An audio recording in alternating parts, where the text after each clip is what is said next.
आंदोलन करना पड़े तो भी कर देंगे। 10 बजे तक बच्चों को सेंटर पे डिटेन करके रख रहे हो और तुम यहाँ कह रहे हो कि आंदोलन 5 बजे तक ही चलेगा।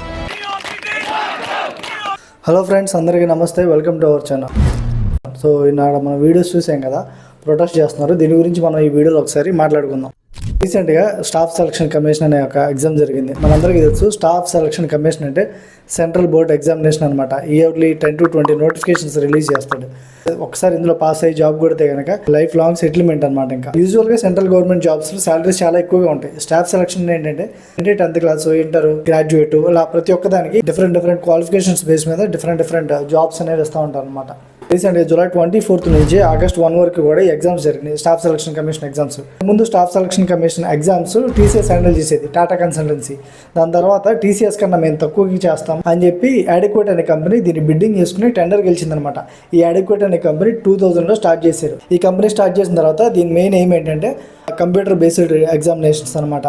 ఇప్పుడు మనకి అంతా ఆన్లైన్ అయిపోయింది కదా కంప్యూటర్స్తో. సో ఈ అడిక్వేట్ అనే కంపెనీ ఈ ఆన్లైన్ టెస్ట్ బాగా కండక్ట్ చేస్తాను. Computer based test, technical skills, ఇలా డిఫరెంట్ కాన్సెప్ట్స్ మీద ఈ కంపెనీ పెట్టిన కాడి నుంచి కూడా వర్క్ చేస్తూ వచ్చింది. అయితే ఏమైందంటే ఇది స్టేట్ లెవెల్ ఎగ్జామ్స్ కండక్ట్ చేస్తూ వచ్చేది. మధ్యప్రదేశ్, మహారాష్ట్ర, ఇలా డిఫరెంట్ స్టేట్స్లో స్టేట్ బోర్డ్ ఎగ్జామినేషన్స్ అనమాట. ఇప్పుడు మనకి ఆంధ్రప్రదేశ్లో డిఎస్సి, టెట్ అలాగూ మధ్యప్రదేశ్, మహారాష్ట్ర ఇలాంటి స్టేట్స్లో కూడా గవర్నమెంట్కి సంబంధించిన స్టేట్ గవర్నమెంట్కి సంబంధించిన ఎగ్జామ్స్ కండక్ట్ చేసేది. ఈ అడిక్విటీ కంపెనీ ఏదైతే ఉందో దీని ట్రాక్ రికార్డులో చాలా కాంట్రవర్సీస్ ఉంటాయి. 2022లో ఇది ఒక కాంట్రవర్సీలో ఇరుక్కుంది. మధ్యప్రదేశ్లో టెట్ ఎగ్జామ్ కండక్ట్ చేసింది. ఆ ఎగ్జామ్ కండక్ట్ చేసినప్పుడు రేపొద్దున ఎగ్జామ్ అనగా ముందు రోజే పేపర్ లీక్ అయింది. 2023లో మధ్యప్రదేశ్లో ఇంకొక ఎగ్జామ్ పెట్టింది, పట్వారీ ఎగ్జామ్స్ అనమాట. ఆ ఎగ్జామ్లో కూడా డిఫరెంట్ టైప్స్ ఆఫ్ కాంట్రవర్సీస్ అనమాట. హ్యాండిక్యాప్డ్ లేకపోయినా సరే, వాళ్ళు హ్యాండిక్యాప్డ్ అని చెప్పి వాళ్ళ ఎగ్జామ్ రాయించడం, ఏజ్ క్రైటీరియా లేకపోయినా సరే సరిపోయిందని చెప్పి వాళ్ళ ఎగ్జామ్ రాయించడం, అంతే డిఫరెంట్ కాంట్రవర్సీస్తో 2023లో కూడా ఇది డిఫరెంట్ టైప్ ఆఫ్ కాంట్రవర్సీస్తో లాక్ అయిపోయింది.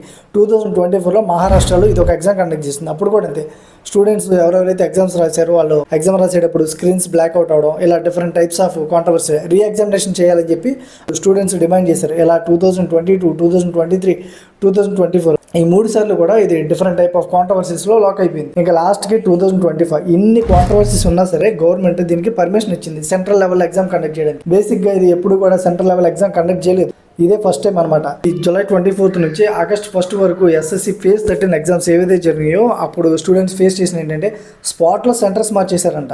మనకు తెలుసు కదా, సెంటర్ అంటే కనీసం ఒక 5 days 10 days ముందు ప్రిపేర్ అయ్యి మనం వెళ్తాం. స్పాట్లో సెంటర్ మారిస్తే స్టూడెంట్స్ వేరే సెంటర్కి ఎలా రీచ్ అవుతారు?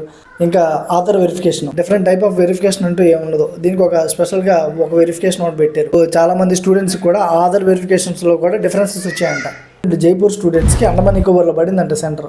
సో ఇలా ఏంటంటే ఒక్కొక్క స్టూడెంట్కి ఒక్కొక్క ప్రాబ్లం, అందరికీ ఒకటే కాదు. ఇంకా most of the cases exam సెంటర్స్కి వెళ్ళినప్పుడు సెంటర్లో ఎగ్జామ్ క్యాన్సిల్ అయిపోయింది. ఇది వీళ్ళ ఎగ్జామ్ సెంటర్కి 1 గంట ముందు వెళ్ళి ఎగ్జామ్ సెంటర్లో కూర్చున్న తర్వాత ఎగ్జామ్ టైం 1:30కి అయితే 2:30కి ఎగ్జామ్ క్యాన్సిల్ అని చెప్పారంట. ఇలాంటి కేసెస్ చాలా రైజ్ అయినాయి అనమాట. అందుకని స్టూడెంట్స్ అందరూ కూడా గ్యాదర్ అయ్యి జంతర్ మంతర్ అనే ఒక ఏరియాలో గ్యాదర్ అయ్యి ప్రొటెస్ట్ చేయడానికి చలో ఢిల్లీ అని ఒక ప్రోగ్రామ్ పెట్టి ప్రొటెస్ట్ చేశారు. జనరల్గా గవర్నమెంట్ ప్రొటెస్ట్ చేసినప్పుడు ఎవరి సైడ్ ఉండాలి? అయితే స్టూడెంట్స్ సైడ్ ఉండాలి. అంటే వాళ్ళకి ఏదైనా చెప్పాలి. స్టాఫ్ సెలక్షన్ కమిషన్ ఏదైతే ఉందో దానికి ఏదైనా కొన్ని రూల్స్ పాస్ చేయడమో, లేకపోతే వాళ్ళని జవాబు ఇవ్వమని చెప్పడమో ఏదైనా పాస్ చేయాలి. అలా కాకుండా మిలిటరీని, పోలీసులని వీళ్ళందరినీ కూడా దించేసి స్టూడెంట్స్ మీద అటాక్ చేయించారు. స్టూడెంట్స్ని అరెస్ట్ చేసేసారు, స్టూడెంట్స్ని కొట్టారు. సో దిస్ ఈజ్ అన్ఫేర్ అనమాట. రైతులు ప్రొటెస్ట్ చేసినప్పుడు కూడా ఇలాంటివి జరిగినాయి.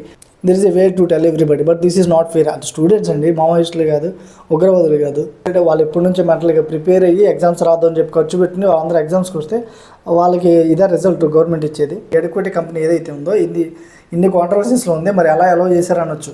అడిక్వేట్ అనే కంపెనీ కాంట్రవర్సీస్లో ఉన్నప్పుడు జనరల్గా దీన్ని బ్లాక్ లిస్ట్లో పెట్టాలి. వీళ్ళు బ్లాక్ లిస్ట్లో పెట్టలేదు.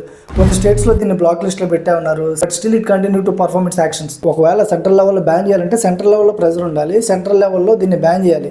నువ్వు సెంట్రల్ లెవెల్ ఎగ్జామ్స్ కండక్ట్ చేయమని చెప్పి టెండర్ ఇస్తే ఇంకా దాని బ్యాన్ సంగతి పక్కన పెట్టు. స్టూడెంట్స్ అందరూ కూడా అదే అడిగేది. कंपनी को टेंडर अलॉट हुआ था, सेंटरों को पेपर कंडक्ट कराने में वो कंपनी विफल दिखी है। आज से जब इंदौर में पटवारी घोटाला हुआ था तब भी सेम कंपनी को टेंडर हुआ था, वो कंपनी वहां से ब्लैक लिस्ट होके आई थी और उसी कंपनी को देश का सबसे बड़ा एग्जाम यूपीएससी के बाद होने वाला उस कंपनी को टेंडर दे दिया जाता है. సో స్టూడెంట్స్ ఏం ప్రొటెస్ట్ చేస్తున్నారంటే ట్రాన్స్పరెన్సీ ఉండాలి, ఇలాంటి కంపెనీస్ని వీలైతే అవాయిడ్ చేయండి, లేకపోతే తీసేయండి అని చెప్పి. 1-2 ప్రాబ్లమ్స్ అయితే అనుకోవచ్చు. 50,000+ కంప్లైంట్స్ కూడా గవర్నమెంట్కి ఇచ్చారు వీళ్ళు. మేము ఇలా ప్రాబ్లమ్స్ ఫేస్ చేసామని. ఇన్ని కంప్లైంట్స్ చూసిన తర్వాత, ఇంత ప్రొటెస్ట్ చూసిన తర్వాత కూడా గవర్నమెంట్ సైలెంట్గా ఉండటం అంత కరెక్ట్ కాదు. చూద్దాం గవర్నమెంట్ దీని మీద ఎలా రెస్పాండ్ అవుతుంది అనేది మనం చూద్దాం. ఈ వీడియో కనుక నచ్చితే లైక్ చేసి షేర్ చేయండి. Thank you.